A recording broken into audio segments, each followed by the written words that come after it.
Telangana fine rice పథకం గురించి కొన్ని ముఖ్యమైన విషయాలు ఇక్కడ ఉన్నాయి.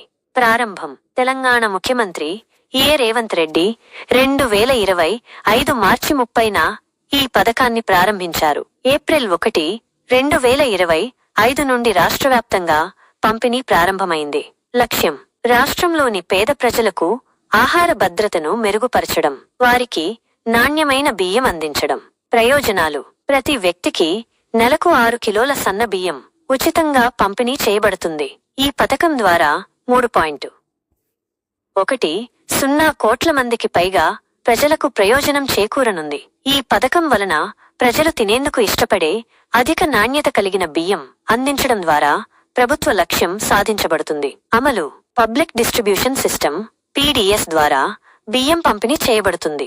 2024 నుండి 25 ఖరీఫ్ సీజన్లో 24 లక్షల మెట్రిక్ టన్నుల సన్న బియ్యాన్ని కొనుగోలు చేశారు. రైతులకు మద్దతు ధర (MSP) పై క్వింటాల్కు 500 రూపాయలు అదనపు బోనస్ అందించారు.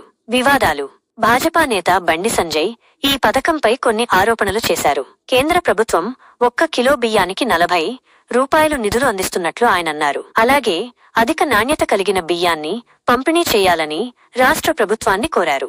ముఖ్యమైన విషయాలు: కార్డు లేకపోయినా జాబితాలో పేరు ఉంటే సన్న బియ్యం పొందవచ్చు.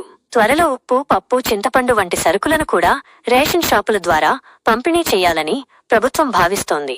ఈ పథకం భారతదేశంలోనే అతిపెద్ద ఆహార భద్రతా పథకాల్లో ఒకటిగా భావించబడుతుంది. ఈ సమాచారం మీకు ఉపయోగపడుతుందని ఆశిస్తున్నాను.